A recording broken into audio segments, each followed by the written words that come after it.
I've got 9:30 going forward.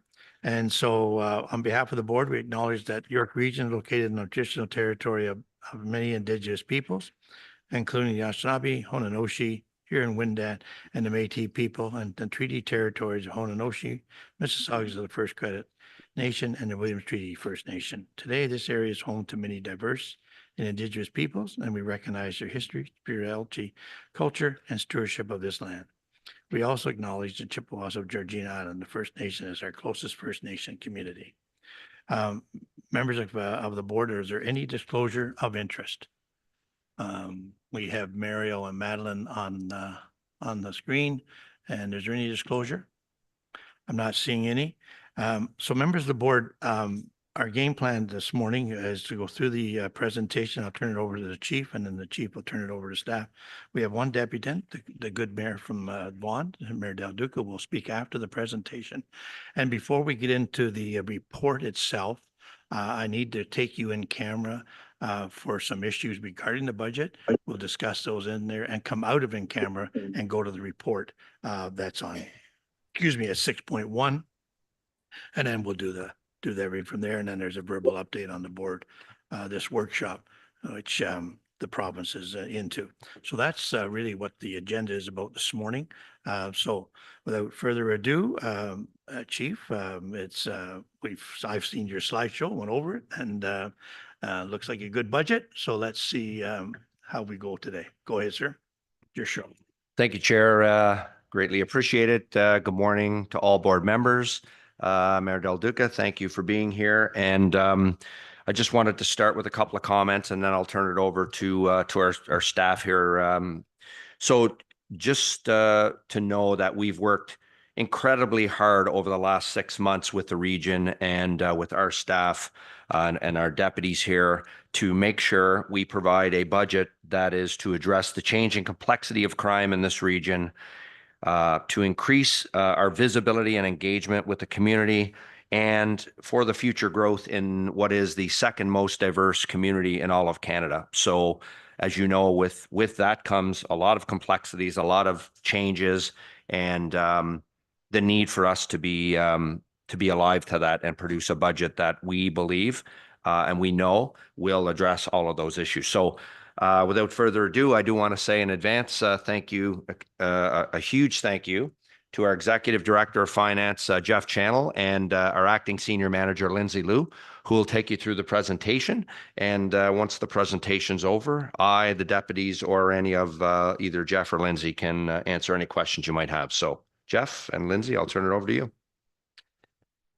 Thank you very much, Chief, and good morning to the board.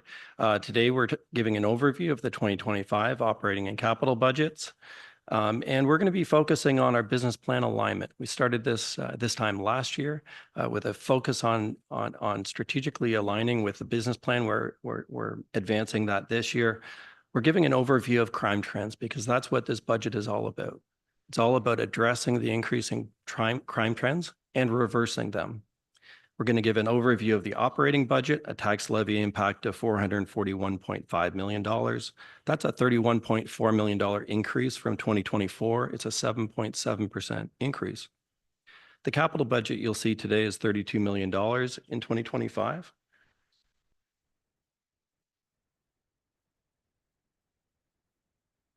Thank you. All good.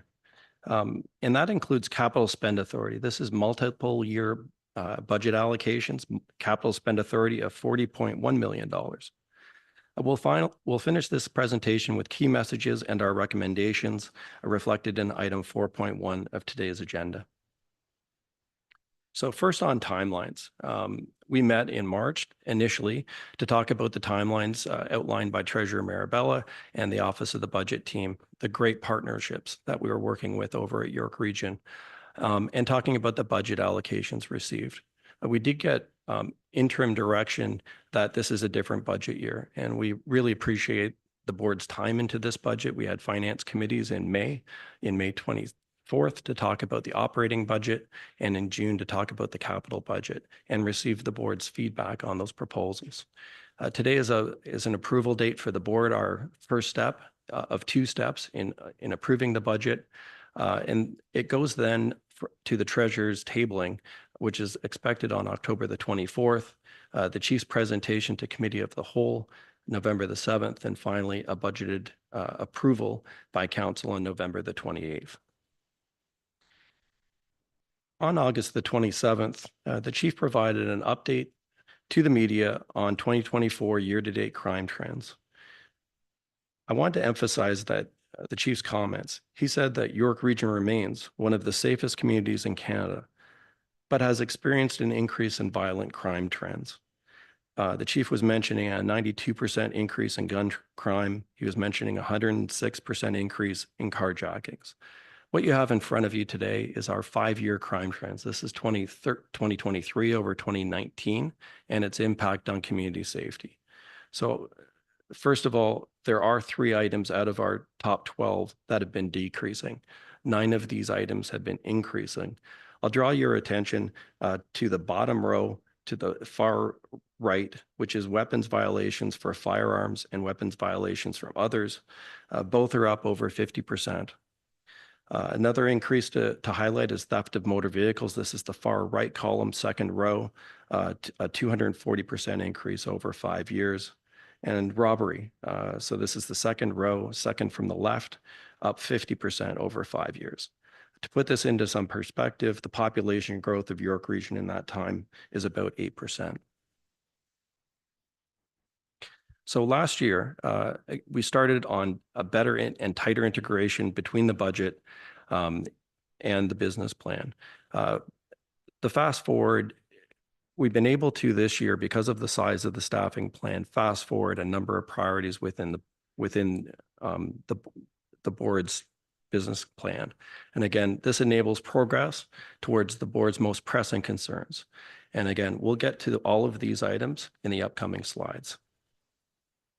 The biggest item this year is our strategic investment into staffing. This is $16 million. The top row represents operations branch, investigations branch, and support branch. This is more the frontline activities or the items that you see day to day in your policing.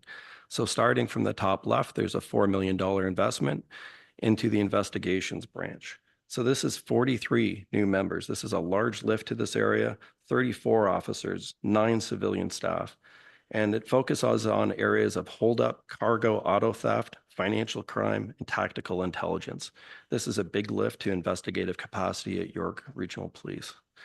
The $3.3 million referred to as safer public spaces is our investments into operations branch.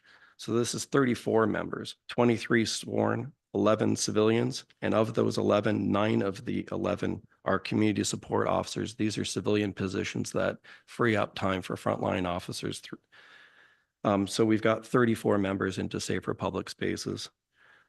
The item for $2.4 million, partnerships and preventions, includes detectives and detective constables into hate crime prevention unit, a youth coordinator at Community Safety Village, and a number of other support staff into the support branch. So the total along that top column is 71 officers, 29 civilians. This is 100 staff going to these areas. The bottom row represents the very important support staff for our organization. This is a total of 54 members. It's 16 officers and 38 civilians. And I'll just walk you along the bottom row. $2.5 million. This is changes in professional standards brought forward by the Community Safety and Policing Act. I'd referred to this in May as away games, but we will be doing more professional standards jointly with our neighbors. And this is an increase to professional standards. I'll also highlight increases in our marketing and communications, MarCom, into our planning areas and strategic services, and an increase to the board operations. $2.1 million, bolstering recruitment and retention. And this is 8 civilians and 8 uniform officers for $2.1 million.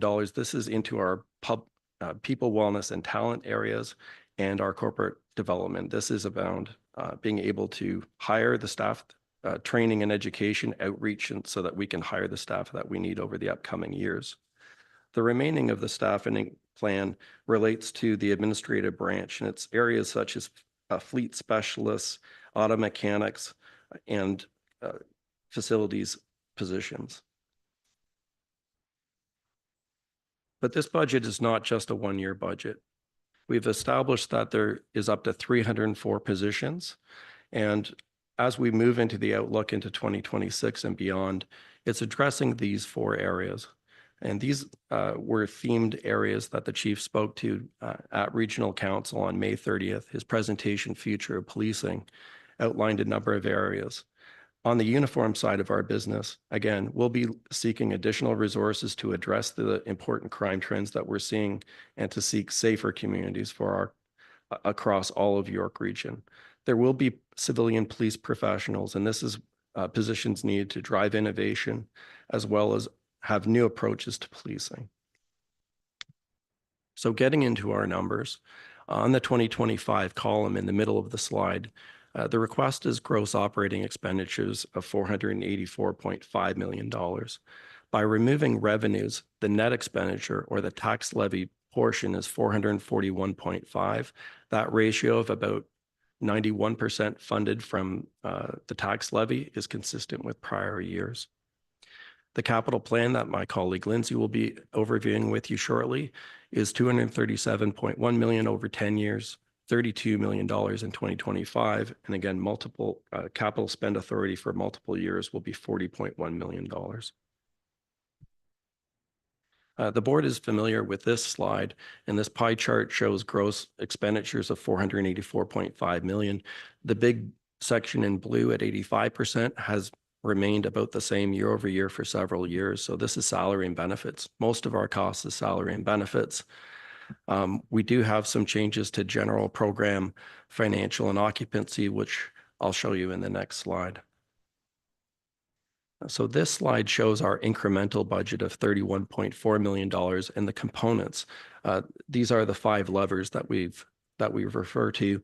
Typically, you'll see wages for existing complement as being the #1 item. This is flipped. Again, it's a heavy investment into additional staff, $16 million into additional staff. Wages for existing complement is estimated at $12.6 million. It's a large year for operating expenses, and about half of this $5.4 million is technology. And this completes what has been a multi-year phase out of from capital to operating for software as a service cost. That's a large component of the operating expense change. Again, we're having a minor year around principal, interest, and reserve, but we are having a robust year in revenues. So I'd like to thank our provincial partners. About half of this relates to increases in grants from about $16 to $17 million. The provincial government has been very favorable to the policing sector.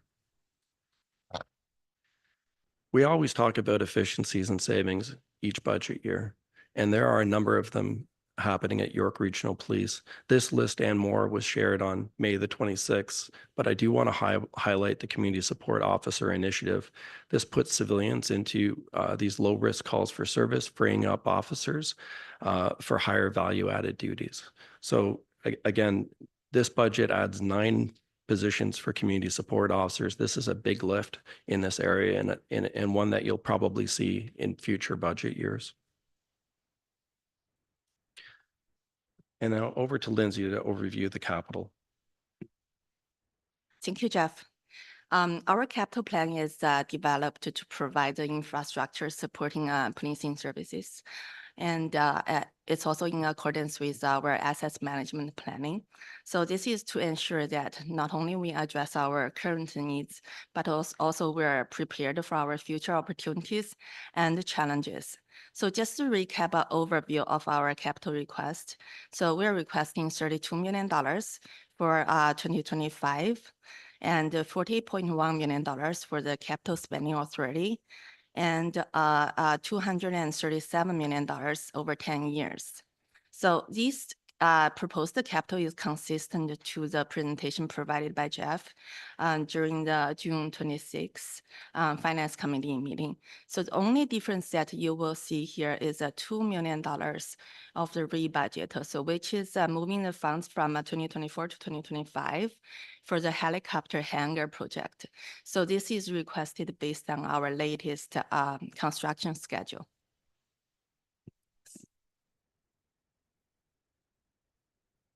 So we'll move on to look at our 2025 capital requested by capital groups.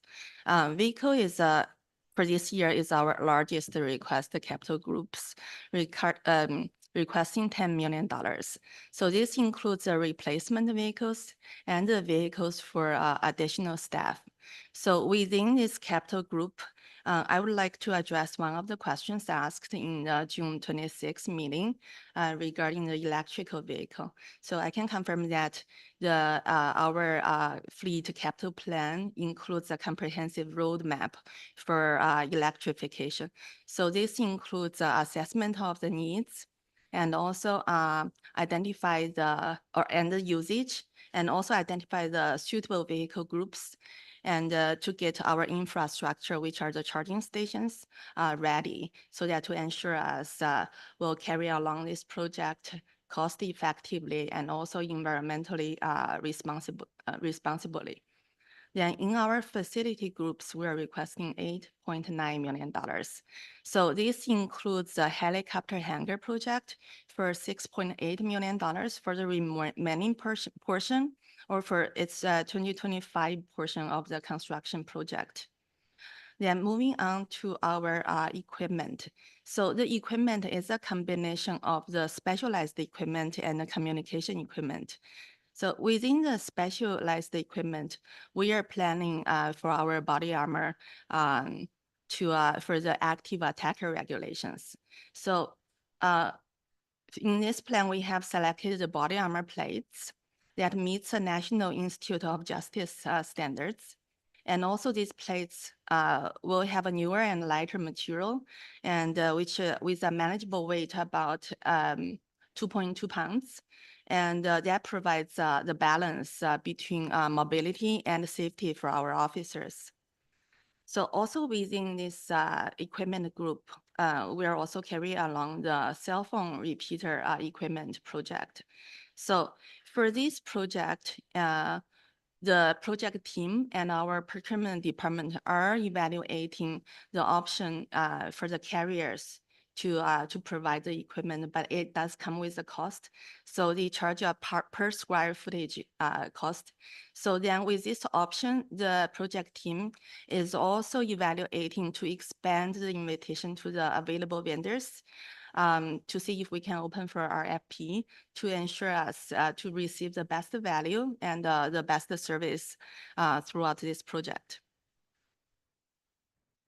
So then the last group is our information technology request. So that includes IT hardware, software, CCTV, and systems and major applications. So for 2025, the $32 million of the request includes a rebudget from 2024, totaling $8.4 million.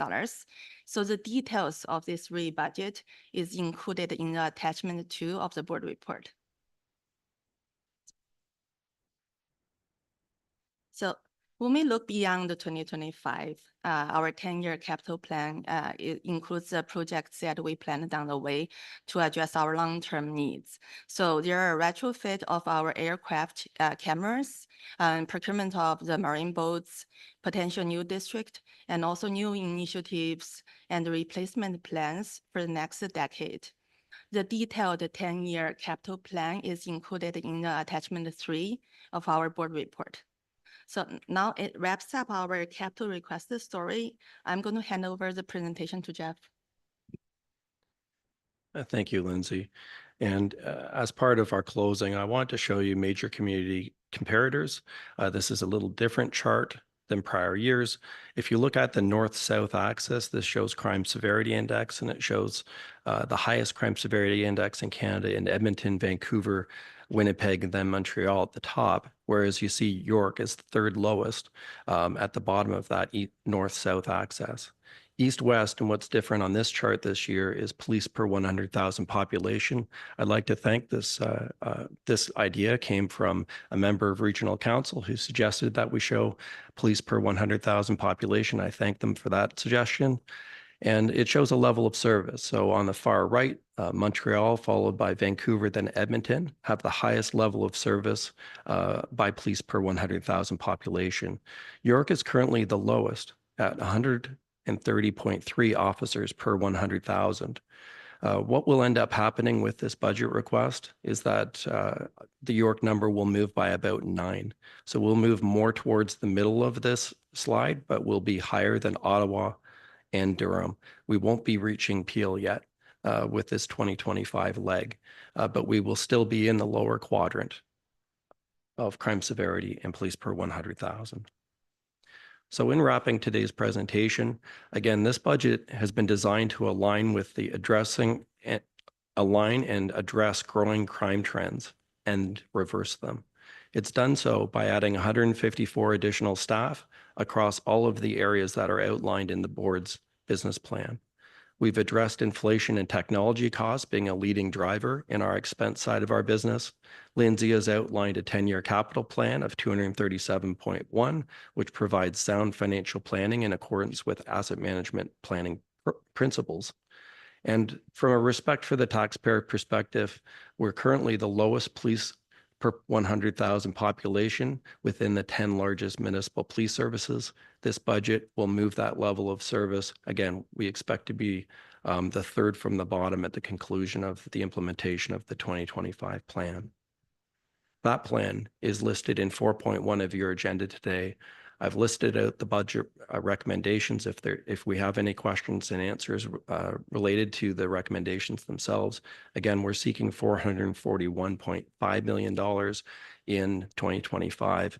And again, we're asking for a capital budget authority item number 3 of $40.1 million. The rest is laid out on the slide for you. And with that, I'd like to thank the board specifically for its significant questions and answers as we've rolled through the Finance Committee. We're here to answer any questions that you may have on today's presentation. Okay, thanks, Jeff and Lindsay. Chief, you have any comments before I turn it over to the board? No, sir, we can answer any questions now. Thank you. Yep, Linda? thank you. Thank you, Chairman, and good morning, everyone, through you. Thank you, Jeff, and I forgot your first name. Lindsay, sorry, I should know that. It's my daughter's name. Anyway, first off, thank you so very much for it. Through you, Chairman, I guess my question is that in the wrap up, the request is for 154 additional staff. I was trying to break it out between civilians and sworn. Could you give me that breakout in total number? Thank you. It's 89 and 67, 89, 67. 89 sworn or 89 civilians? 89 sworn, 67 civilians. Okay, great. Thank you. That's number one. Through you, Chairman. Just secondly, there was in the capital you spoke, Lindsay, about the electric vehicles and looking at charging stations. Are we going I know right now we do a lot of hybrid, but are we going to go to electric vehicles? I know there's a little bit of pushback with electric vehicles, especially with a response, because I believe you need to have 3 electric vehicles for every 1 gas vehicle, I believe, and I'm looking to Deputy Chief Hammond. I think she spoke about that, how many vehicles, or somebody did, that are required. Can you just maybe advance that? Because I understand the need to go to electric, but I don't know whether the cost is I mean, I'm not a huge supporter because in the winter, and we have cold winters, especially if they may not start and run and we got to go to a call, what are you supposed to do? So I'm just wondering if you could just expand on that, because I am supportive to a point, but I don't really want us to invest a lot of money in that until the technologies have further advanced. So if you could just expand on that. Thank you. And that was exactly our finding, Member Jackson. And for 2025, we'll be planning out the infrastructure necessary. And it is a significant investment just to put the charging stations and all of that items out. We're working with one of the largest vendors in this space right now. We'll be doing a consulting with them. It's also which vehicles to electrify. And in policing, frontline response has certain requirements. You've outlined them well in your comments, and it might be the last. But when you look at a police fleet, the actual frontline cars are a minority of the cars. The majority of the cars land in detective cars and other uses. And there is opportunity to electrify within that section because they do sit at night. So we'll be reviewing this in 2025. We'll be bringing back through the Finance Committee a more robust plan. In fact, you probably will see a presentation from one of my peers explaining what the plan is going forward, and it would be a multi-year plan. The hope is that we get to solid state batteries and there's a technology innovation along the way that helps all of us, because that's really what's stalling electrification today, because in the future we'll have batteries one-fifth the cost, Right. 5 times the capacity, and quick charging. Wonderful. Through the chair, thank you. No, I appreciate that. I think we just have to proceed cautiously. I understand, obviously not first run, but you know, for that. I have one further question, Chairman, through you, actually two. Lindsay, you spoke about the, on the Capitol, about the body armor plates. I know that we had a discussion about this, and I think these were going to be the special plates that were going to be held in the cruisers, that when an officer gets out, they slap them, they put them in for extra protection for front and for back. Is that what you were referring to? Is that new plates, or is this just replacing correct. the armor that they wear today? No, that's correct. That's a special plates that are requested by the active attacker regulation. Active attacker, that's it. So through the chair, so yeah, so that's which will be put in the cruisers, in the cars. Yes, perfect. Okay. And finally, Chairman, just one further thing. Lindsay, you spoke about cell phone repeater equipment. I wonder if you could just expand on that, because I don't think we've talked about how for vertical response and things like this. Is that what this is? Is that we're looking for the repeaters for vertical response because of the gaps, or is this, because I would assume that all of York Region were well covered by regular cell phone towers. Maybe if you could just explain this. I'm thinking repeaters are for condos, but if you could just explain this. Thank you. And through you, Chair. It's the repeater actually for our headquarters facility. And Oh. there's one there now. It was bought in 2010 with the build of the building. It's just at the end of useful life. And the question from the member at the Finance Committee was to ask, is there free equipment? Is there telco provided equipment that we could replace this with? And what Lindsay has referred to is they do offer, and we're evaluating the procurement, but it's on a per square foot basis. And because we have such a large building and a large basement, it's almost cost neutral between the two options of purchasing a standalone cell repeater, but it's replacement equipment. Through the chair, thank you. That provides a lot of clarification. I thought it was going out, but for HQ is fine. Thank you, Chairman. Thanks, Linda. Questions? Walter? Just a quick follow-up again on body armor, which you guys know we're quite interested in for safety of the officers. You mentioned an NIJ level. What NIJ level? Sorry. So level 3. It's a level 3? Yeah. And that's the additional plate is a level 3. That's correct. Just as a question to one of the deputies or the chief, what is the NIJ level of your current armor? Sorry, just to clarify, this is the trauma, sorry, through you, Mr. Chairman, this is the trauma plate, so we don't have existing trauma plates right now. Right. So that's what this type 3 is Okay. for the front and back trauma plates. Okay, thank you. Okay. Any other questions? I think you did touch on the body worn cameras. It wasn't your 10-year forecast of the budget of capital. How equipped are we now to the body worn cameras for officers? Yeah, thank you. Through you, Chair. And for body worn cameras, we have deferred that project into 2026. Okay. So we do not have, we conducted a pilot at 5 years ago. So we're now looking into revisiting that, but we're very ready from a contract perspective. We have with the vendor who provides the body worn, we have the digital evidence system. The board has made a lot of investments in this space.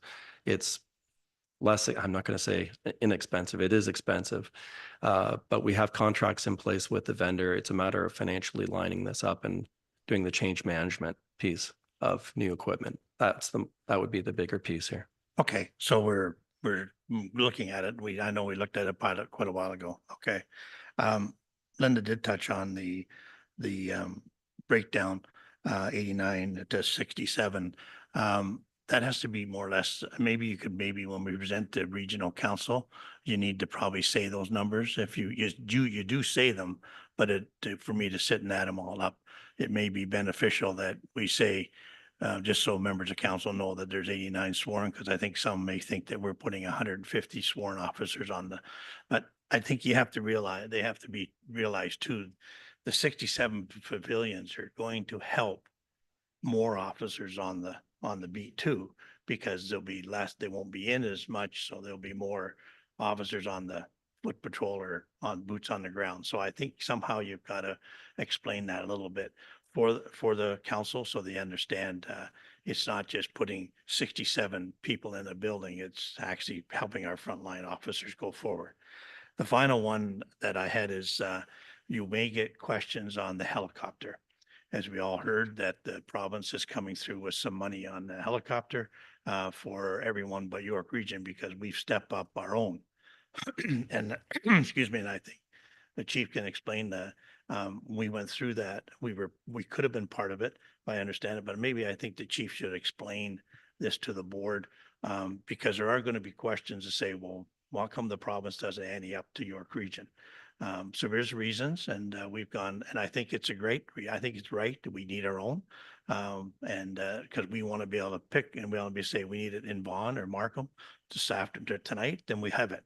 And not say, but we need it. We don't want to have to wait for something there. So anyways, the chief, do you want to comment on the helicopter, what went through when you were talking to the province? Yeah. So through you, Mr. Chair, I was engaged in a number of conversations around our helicopter program as the province was about to make a large announcement to purchase a number of helicopters for GTA police services.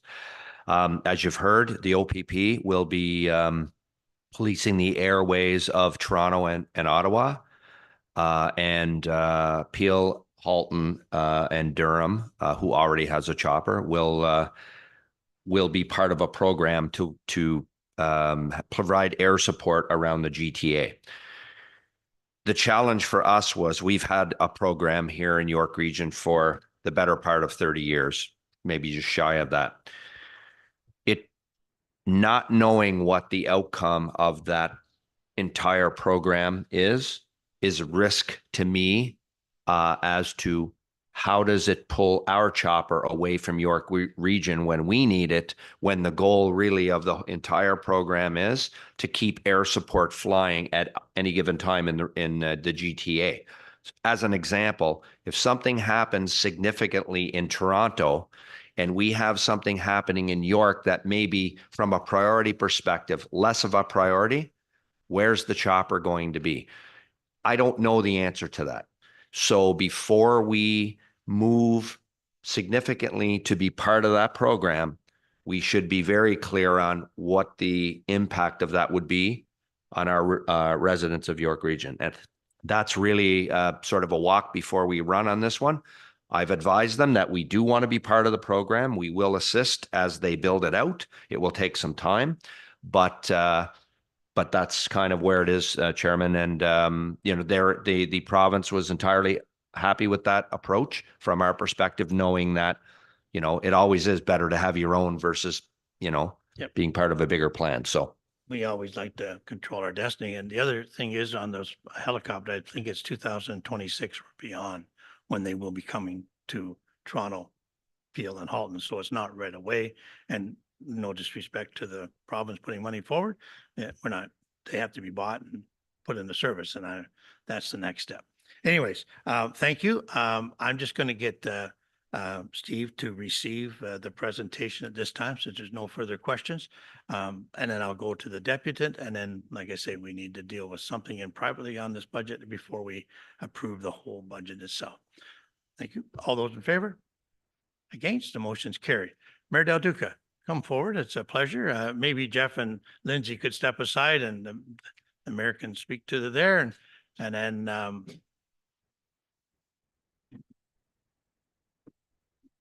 welcome, sir, to take this drive to York Region this morning. And it's always a pleasure to see you.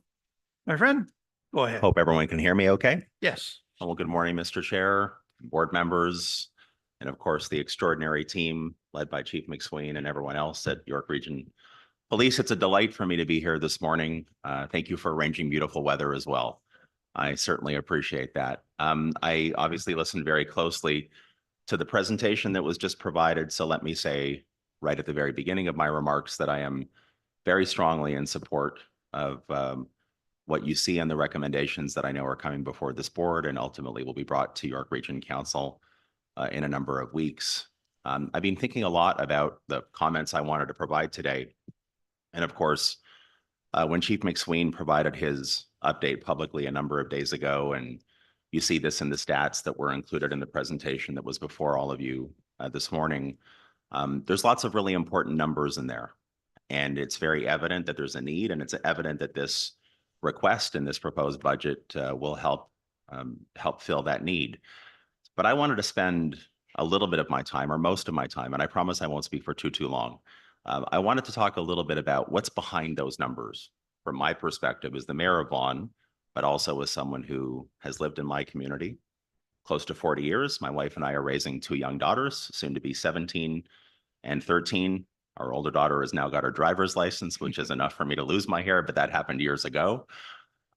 So I think about when I first decided to run for mayor in 2022 and the issues that were kind of top of mind for me as a resident in the community. And of course, the most important one that I talked about from my perspective at that point in time was traffic. That's a pretty big concern in the city of Vaughan and elsewhere.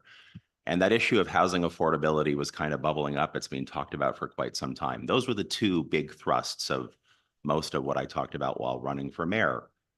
I know we started to hear on that campaign trail in 2022 from residents. I think our deputy mayor would echo this as well. I know that she's been obviously a strong supporter for many, many years of making sure that we're doing everything possible to keep our community safe. But community safety issues, generally speaking, were certainly starting to bubble up during that conversation that we were having with the voters in 2022. You fast forward until after the election, we get sworn in both locally and here regionally.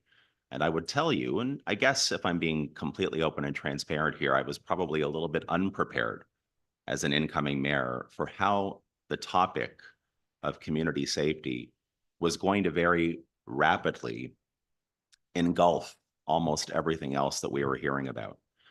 And there is probably nothing more difficult as mayor than to have a conversation with a resident in our community who feels incredibly powerless and who feels like what they're having to confront, whether it's because their car was stolen, in some cases repeatedly, or because their home was broken into, and therefore they and their family feel vulnerable and violated, or because they happen to see on the news that there are, I'll say, kidnapping attempts at Vaughan Mills Mall where their kids happen to go and shop, as mine do, or the increase in dangerous crime involving illegal handguns, which I know the chief and many others have spoken about very eloquently.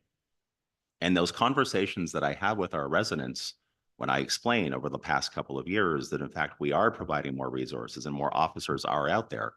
And let me just say as clearly as I possibly can, we are so lucky in Vaughan and in York Region because York Region Police, not only do you do a phenomenal job, you're very popular with our residents.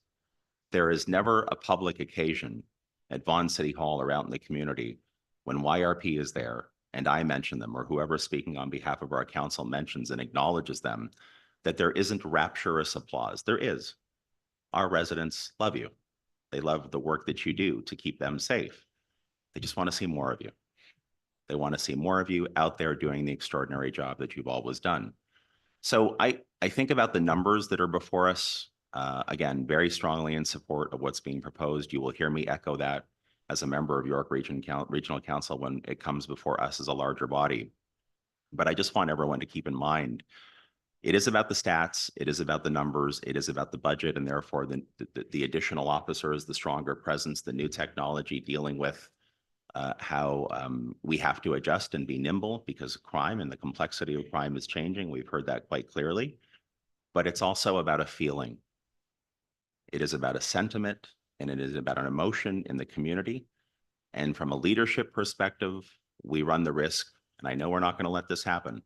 We run the risk if we don't get this right of, yes, having the stats continue to go in some cases in the wrong direction, but worse than that, we potentially end up in a world where our residents, the people that we work for at the end of the day, don't have faith in us or in the institutions that are supposed to be there to protect them. And that, to me, both on the number side, but also on the emotion and the feeling side, is why it's so critically important for us to support this request, support this budget, and I would say, at the risk of getting myself into trouble on the fiscal side, continuing to do even more in years to come. The last thing I'm going to point out, I watched closely, of course, in that presentation, and I don't want anyone to take this the wrong way, but I'm going to say it regardless.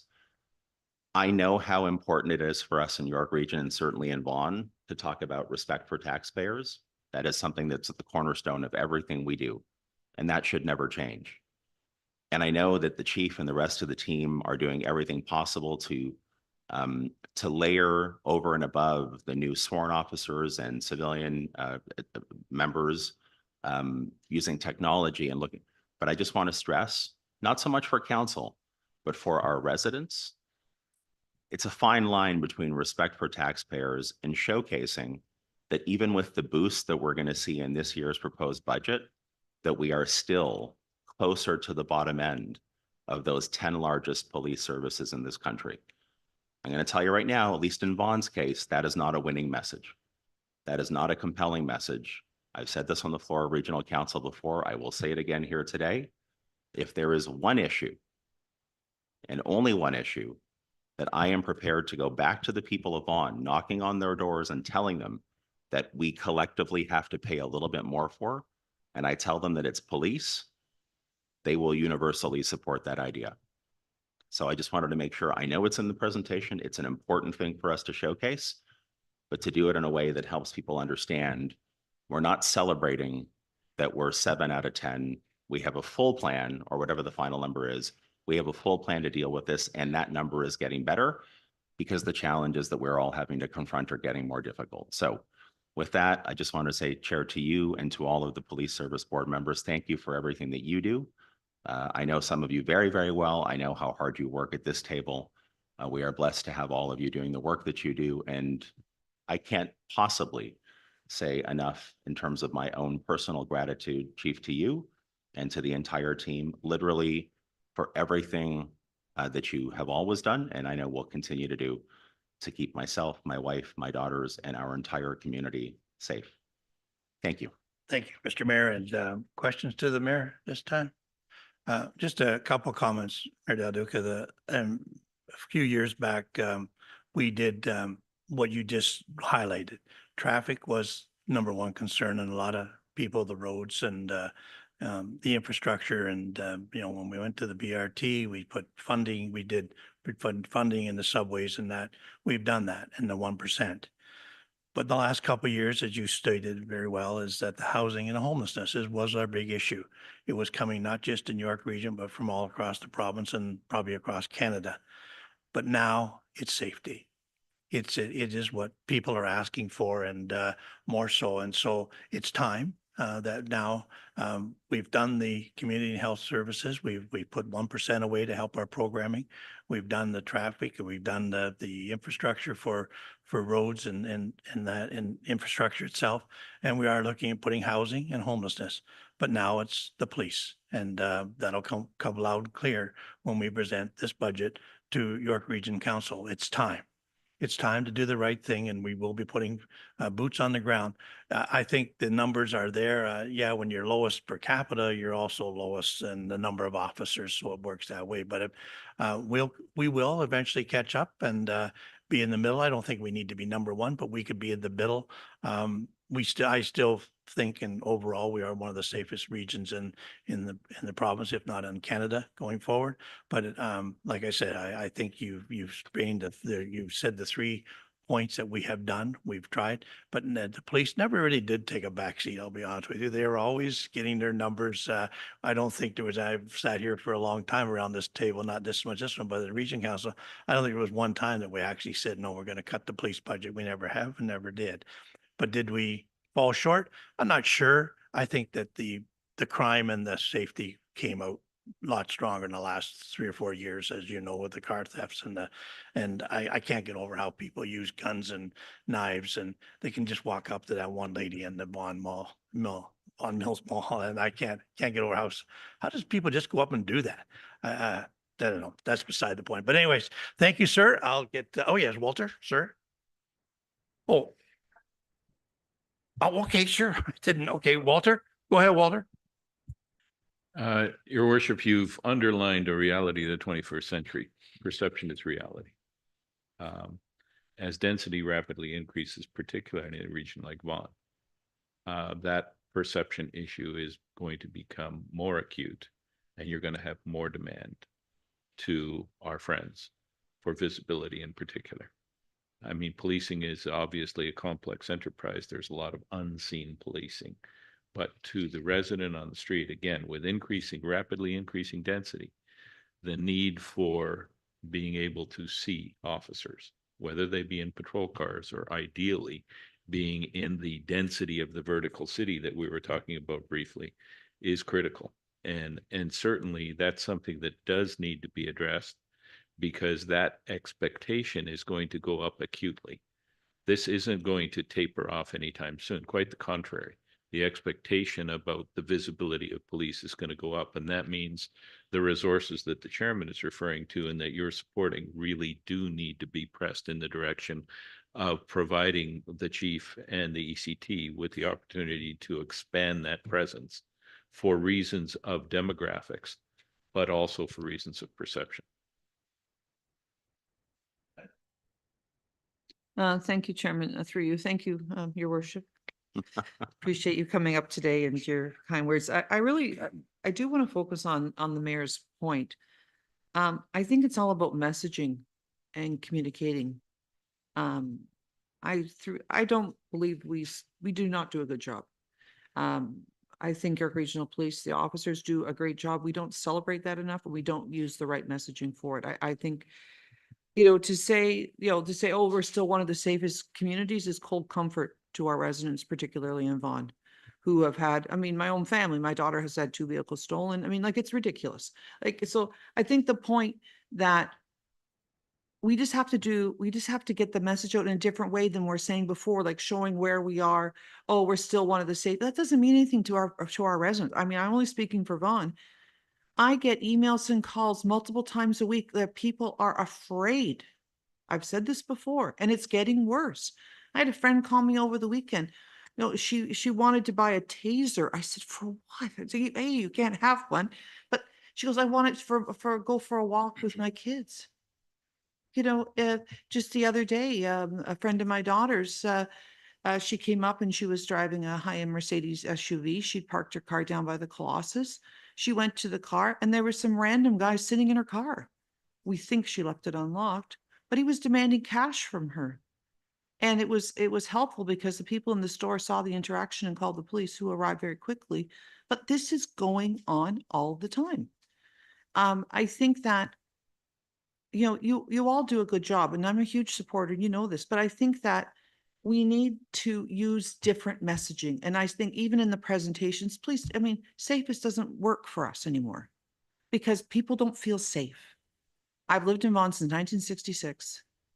And I look over my shoulder. I'm very careful, but I don't think that's the way we want to live. And I know you're doing a great job, but we need to figure out a way to communicate that better and use new language, use new slides, use new things to do that. So to the mayor's point, he's correct. I mean, it was all about traffic, and it was bubbling in 2022 about crime. And this is why, I mean, the mayor will know. First meeting when we were reelected, I brought forward a motion to have community meetings in each ward to deal with safety. So this has been getting progressively worse. I mean, you guys are doing a great job at looking at through you to the chief. But I think when we present to the public, you have to rethink how you present. So those are my only points. Thank you, Chairman. Mr. Chair, can I just Sure. respond to that? I know it was an actual question, but I No. didn't say this in my actual deputation. Well, first of all, I do agree with Member Jackson. Is that the right terminology here? Okay, Member Jackson.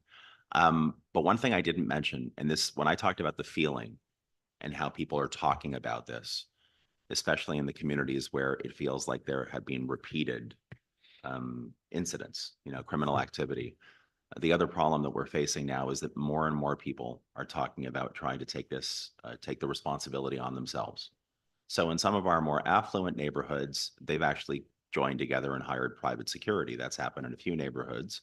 But I am also very nervous about what was just mentioned a moment ago, because I hear that a lot too, which is, Del Duca, if you can't fix this, if you can't keep us safe, then we're going to take care of it ourselves. And that's just a path we can't afford to be on. So I know that Member Jackson mentioned that, and I just wanted to, I didn't say it in my actual deputation, but it is really important. That makes me really nervous for everybody. But that's the feeling of angst and discouragement that I guess people feel at this point in time in some cases. So thank you, Good. Chair. Thank you, sir. Chief? Chair, through you, and thank you for the comments. I don't disagree with you. The reason and the strategy around the press conference week and a half ago was exactly that. Let's give the community the facts, but then on the tail end of that, let's tell them what we are doing about it. Carjack task force, those sorts of things. So it's not lost on me or any of us at this table that, our mission is to ensure the citizens of York Region feel safe and secure. And I get it. They're not feeling that way. We are going to do something about it with the staffing, and we are going to continue to message it in a way. And in some cases, they need to hear directly from us, which is why we had the press conference to address these issues in the region and address it in a way that wasn't celebrating safety, because we know that falls on deaf ears right now. Right. So we will be changing our message. We are alive to all of that. And, there's a number of staff in here that are actually going to do just that in those areas. So, yeah, we are all over it, but I get it. It's an important piece to this. Good. Thank you. Okay, I'll get Councillor Jackson, Linda, to receive the deputation at this time. Thank you, sir, for taking the time. We'll see you in probably Thursday. All those in favor? Against, the motion's carried. Safe drive back home. Okay, so just let me recoup here now. I had thought we were going to go in camera too, but now, We're going to defer the budget report right? to the closed session, and we can go through the rest of the public agenda. Okay, so we're going to defer the 6.1 till after the in camera. Okay, do I need a motion on that? You okay with that? No, you want a motion? Sure. Sure, moved by Walter. All those in favor? Against, the motion's carried. We won't be doing, do you want the introduction and consideration of bylaws? We have a bylaw to establish the Department Committee. You okay with that? Thank you, Norma. Norma will move that. All those in favor? Against, the motion carried. Now, this capacity building workshop in Nitra, yeah, now, since my plane is be able to go on Tuesday, the 24th, I'll be able to be here on the 23rd. So go ahead. Okay, so this is just a quick verbal update to members of the board. So many of you and the chief, myself and Jacqueline were all in Halifax last month, and there was a presentation with respect to creating a national education regime for police service boards. This actually has been research that's been going on for several years, and the lead researcher, Dr. Tara Hodgkinson, had reached out to the Big 12 way back in the spring, looking for a host and co-sponsor to kick off the workshops that would help provide input and develop the curriculum around this. So we put up our hand in York Region to say we'll support it. And what will come out of this is, instead of, and I know board members, you patiently accept every learning opportunity that myself and Jacqueline, Linda's laughing at me. I know. Instead of relying on us solely to identify what you need, right? Aside from what is required to govern in York Region effectively, this will give you a better picture of what a board's responsibility is, not only locally and provincially, but nationally, because we're part of a larger picture than just what's happening in York Region. That's the intention of this. So we're hosting next week. We have 8 boards attending. We obviously are the largest contingent. We've split over 2 days between our boards. So the chairman will attend, vice chair and member Purchall will also be in attendance. Will be hosted at the YRPA building. And we hope that we'll have more pickup, and within the next year and a half, there will be actually a national program for education of police service boards. Good. Well done. Good. Yes, Linda? Thank you, Chairman, through you. Just as I'm always crazy, did I decline this? What date was this? This is the 23rd and 24th, and you and I did 22. speak about this. And because of your schedule, you were not I'm included looking in at it. the, Yeah, that's Yeah. fine. Okay, thank you. You can't fix your schedule? I just kidding. No problem. Okay. I can get Mariel just to receive the verbal presentation at this time. I didn't want you to see you left out, and I'll go to Madeline soon, but I see you both there. All those in favor? Against, the motion is carried. Gonna ask Madeline to move us in camera at this time. The motion to go in private session, and then we'll come back out and deal with 6.1. All those in favor? Against, the motion